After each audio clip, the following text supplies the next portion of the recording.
Nagsimula sa isa, naubos ang 5, hanggang umabot ng 15. Pagdating ng 20, hindi na makatayo. Busog na busog, lubog na sa pagkaupo. Yan na nga ba sinasabi, hindi naman babae. Anong masasabi niyo doon sa mga tao na parang dinidisregard yung ganong klaseng issue? Cheers pare. Well, siguro ano lang, siguro lumabas yung ganyang na-acknowledge yung mental health as an issue nung pumutok ang social media. Kasi maraming mga taong na naglabas ng sa loob din talaga nila. Kasi dati hindi naman ganun ka yung connection between people.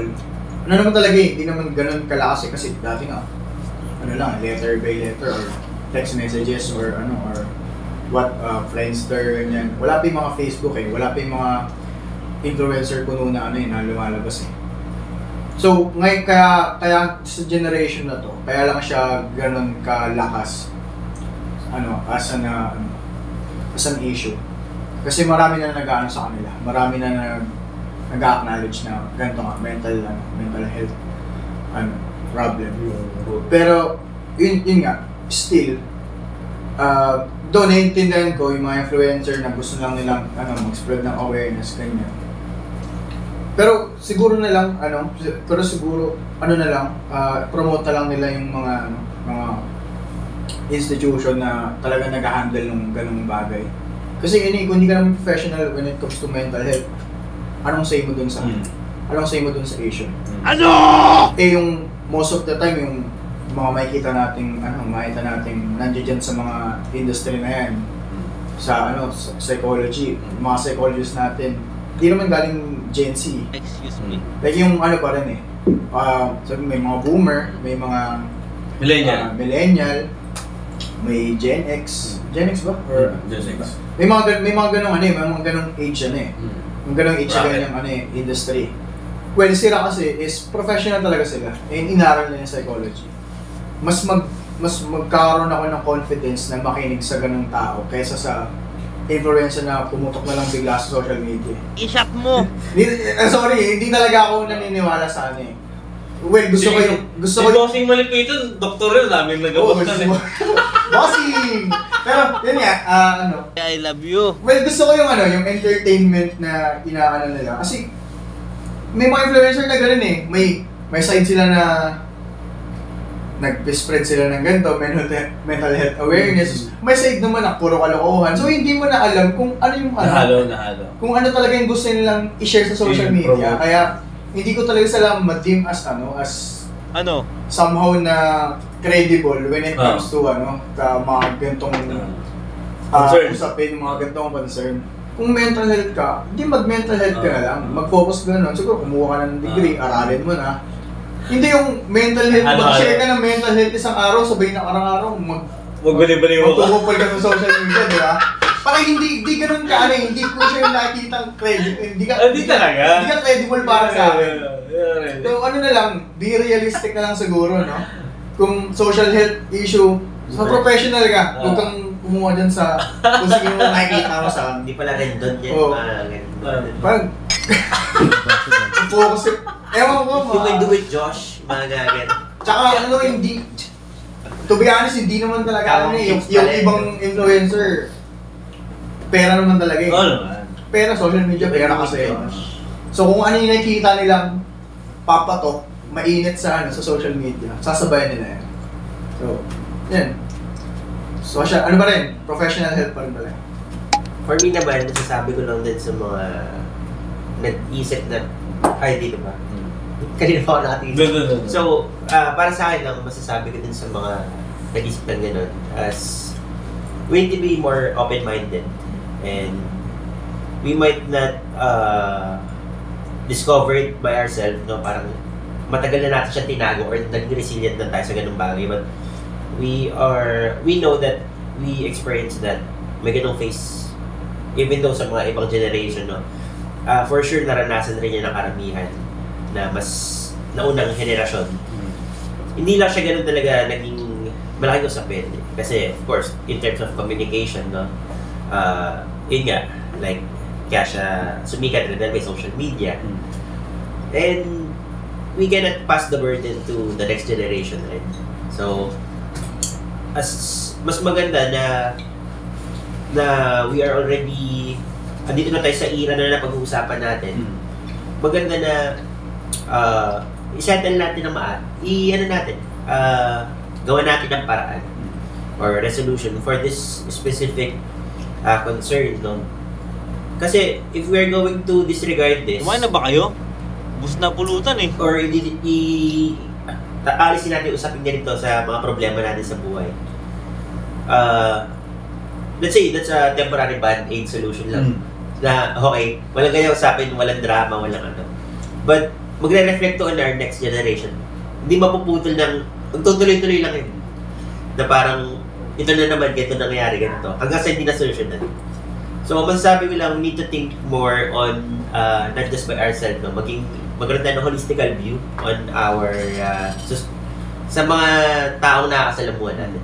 For example lang yun, let's say sa society mismo, we need to be more holistic. I love you. Sa pag-iisip natin, maging open-minded tayo na may mga ganyan na nag-i-exist. No? Na kahit sa sarili natin, nag-i-exist yan, but hindi natin mapaliwanag or hindi natin masabi. Kasi nga, hindi siya nagawa ng solusyon noon pa. Hindi siya nabigyan ng magandang Alak. Support. Support. Hindi siya nabigyan ng tamang Alak. Remedyo. tamang action plan sa ganyang mga bagay like mental health.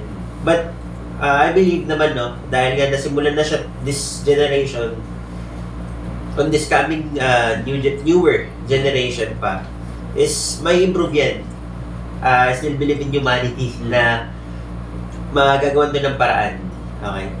And also, kung isipin man natin sa ngayon na andyan lang yan yung mga ganyang bagay or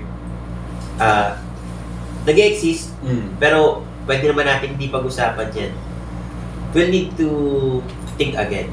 Kasi kung hindi natin dapat pag-usapan yung mga ganyang bagay, Tumataas yung kaso, pre. oo eh. Taas naman yan. The number itself, Baba mo lang. yung data na nagkakaroon ng depression, suicide, yun yung magandang tignan eh. Yung result mismo ng ganung mga bagay. And we can hold ourselves accountable, no, kung wala tayong gagawin about dyan. Kasi parang anong purpose, di ba? Nung napag-usapan natin, why not gawin natin gawa ng paraan? So yun, we'll just need to think more holistical pagdating sa mga ganyang usapin. Kasi we cannot just disregard eh. Matagal na panahon na nag-exist yan. Kaso lang, syempre, with the help of social media, dun siya mas naging na-brought, nailabas. Kaya maganda rin, nakatulong rin talaga yung social media in terms of sa ganyang usapin. Parang somehow positive and negative. Parang Parang positive in the terms na since nga may mental health awareness, maraming tao na nakikita na lumalabas na may ganun silang issue. Pero yung the negative side niya is marami ding tao na nagpapanggap na Wala. marami ding tao na lumalabas na parang tumutulong sila sa mga tao. Well, hindi ko talaga mas credible source of seeking help pagdating sa ganito niya. Kasi sobrang mabigat na yung mental health awareness. Ang payo na lang siguro is if may specific na person may ganito, siguro makinig ka na lang sa kanya. Delikado, wala Makinig ka na lang kasi mahirap maka-impluwensya dun sa tao na baka mali na in a bad way na yun. In a bad way niya sabi natin in a good way niya matanggap, pero hindi talaga yun yung talagang solution dun sa kailangan niya. Parang ayoko lang kasi na I love you pare, I love you. na-stray yung yung mentality ng tao na yun. Gusto mo klaro. So klaro, parang to the point, bukulin natin kung ano talaga yung problema. Hindi yung makikinig ka sa mga yun nga. Sa One Battles, gano'n. Magulo yun eh. Ayoko lang nakikinig kayo sa mga sinasabi ng mga tao sa social media na ganito, ganyan na unti-unti na-absorb nyo, then parang sinasabi nyo na oo, tama, may ganito ako. Parang self-diagnose na ano. Yun lang yung parang ano, yung gusto ko talagang maiwasan. Kaya siguro makinig na lang. Mas maganda na yung nagsasalita is yung nakaka-experience. Kasi yung nagsasalita yung tumutulong ko dun sa nakaka-experience. Wala ba yung tulong ko, no? May gagawa na palagi, no? Oh.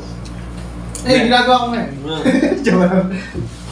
Baka nilan to kami dito, baka Mga ano lang naman ito, mga opinions lang naman. podcast namin dito. Pwede namang kung makikinig, okay lang naman. Ano din ba? Basta may disclaimer. Ayaw ko pa. Yung mga disclaimer. Disclaimer. Disclaimer amin opinion lang to. Opinion lang namin. Excuse me lang pare excuse me. Last na tanong ko lang to. Number one ang problema ng Gen Z is mental health. Sabi sa na-research ko, hindi ko na sabihin kung anong site kasi hindi naman tayo credible. Anong kulay ba yan sir? Date na yan. No, kung tingnan. Black and orange to eh. Tapos, Yellow cam siguro.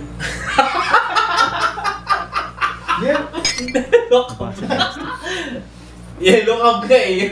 Black and orange. Sa forum ng Unilogic ko. Next doon, sa mental health. Kayo sumagot. Number one doon is climate change. Number two is social media. Alin doon yung mas pinaproblema ng Gen Z? Sa tingin nyo o hindi man pinaproblema, mas nagbibigay problema sa Gen Z. Pare, i-shot mo. Person.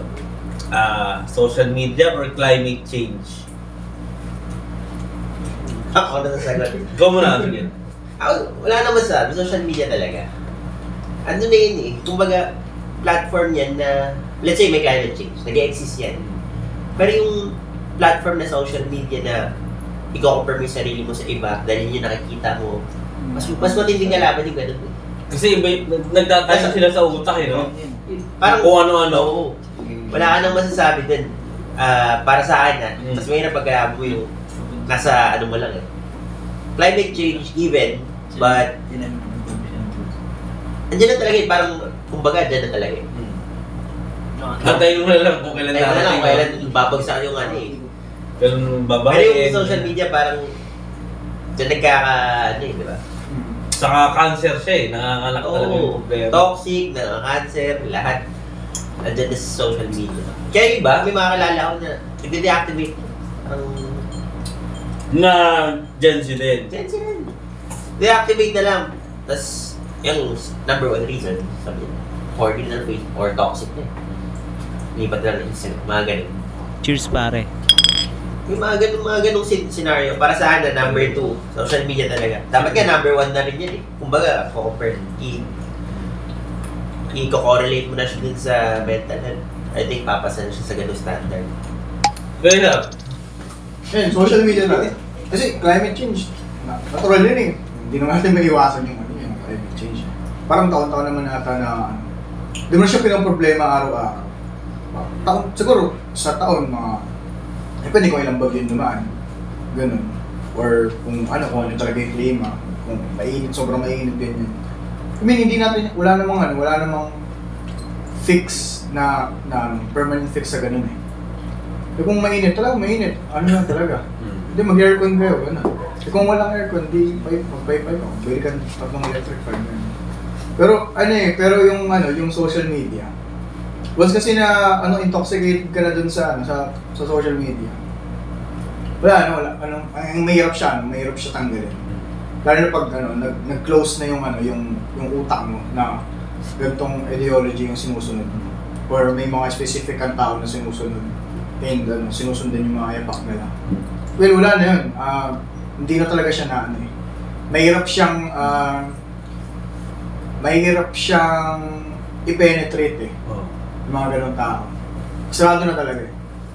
So mas ilidim kong toxic toxic talaga yung social media, mas malaking problema siya kaysa sa climate change.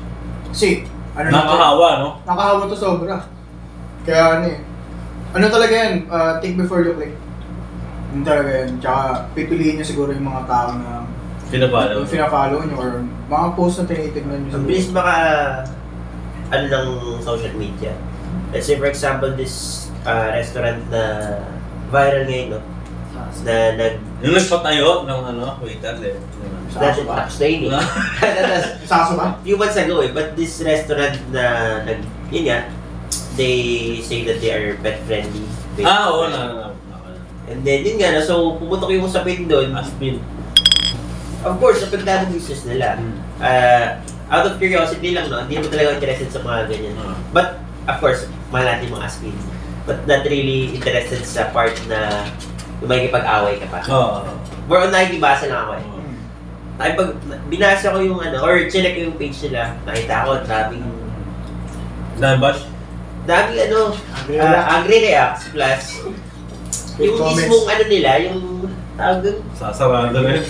yung reviews nila, Dami. oo, bagsak na bagsak talaga. Ganun kalakas yung... Halos 55,000 reaction na Oo, talaga. every. Oo. So, Close na sila. rebrand na lang, no? No. Kasi wala ganun kalaki epekto ng social media sa isang maling mo lang. Move. Kaya, social Yun media. yung sinasabi kong parang sponge talaga yung mga tao sa social media eh. Talaga ina-absorb lang nila yung nakikita nila eh. Hindi naman kailangan na mag-react ka din, pero since nasa issue na to, may kasali na din ako. Ganyan yung Oo, mga yung tao. mga ganun. Kumbaga, hindi na sila natuto sa pagkakamali nila eh. Nilibing na sila. Oo. Wala na. Ako dun sa restaurant na yun, no, the best na gawin nila, mag-rebrand or sara na lang nila. Kasi, una sa lahat, hindi naman sinabi na hindi masarap yung pagkain nila. The problem is, yung issue nga, before na mangyari yung policy. before na mangyari yung ganung situation, I think hindi naman naabot ng 50,000 angry reacts yun. Hindi ako galit. Kasi may mga post nila dati, parang naging interesting lang. Lahat in-angry ng mga tao. Malamang yung news na yun, yung article na yun, na leak na yun. Sila din sa group chat ng mga pet lovers. Meron sa comment section na parang organization nyo lang ng mga hayop. Talagang close tag. 50,000 talaga yung mahigit. Naging ganun kalakas yung impact ng social media sa modern generation. Kasi, nito lang naman talaga na uso yan eh. Gen Z rin talaga yung may-ari niyan. Kaya, saludo ako sa inyong dalawa. I love you pa rin. Saludo ako sa mga Gen Z na ganyan mag-isip na I love you. hindi ko na-expect na ganyan na yung ganyan yung naisip yung mga bagay. Pero, inyo na kasi ito eh. Panahon nyo na ito eh. Next na problema, kayo na rin sasalo eh. So, kayo yung dapat pinakikinggan, kayo dapat yung sasalita. Kasi kami, basta kami dito eh. Hanggang ano-ano lang kami eh. Kwento-kwento lang. One month na. Ano na. Ano ba?